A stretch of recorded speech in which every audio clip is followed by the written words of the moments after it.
Ahoj, volám sa Vojtech Švárc, vediem farmu s názvom Farma Chmel. Okrem bežného poľnohospodárstva sa venujeme aj vývoju nových strojov a vylepšovaniu tých starších, ktoré majú stále čo ponúknuť. Tu za mnou môžete vidieť jeden z našich prototypov. Zostavili sme ho z pôvodného sejacieho stroja a striptilu. Túto zostavu teraz prerábame na nový stroj pre 21. storočie.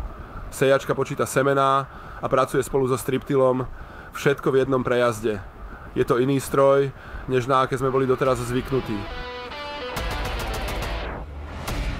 Pre úpravu výkonu som sa rozhodol preto, že som si zaobstaral nový prípojný stroj, no momentálne nemám financie na kúpu nového traktora.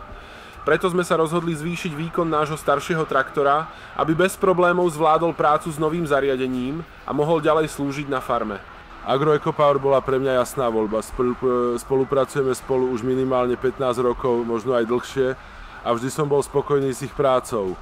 Nikdy sme nemali žiadne komplikácie a všetko fungovalo hneď na prvý krát. Pri tomto našom staršom traktore sme napríklad pridali 50 koní. A čo je super, aj bez kúpy nového traktora môžem teraz používať väčšie a výkonnejšie stroje. V našej prevádzke to spravilo veľký rozdiel.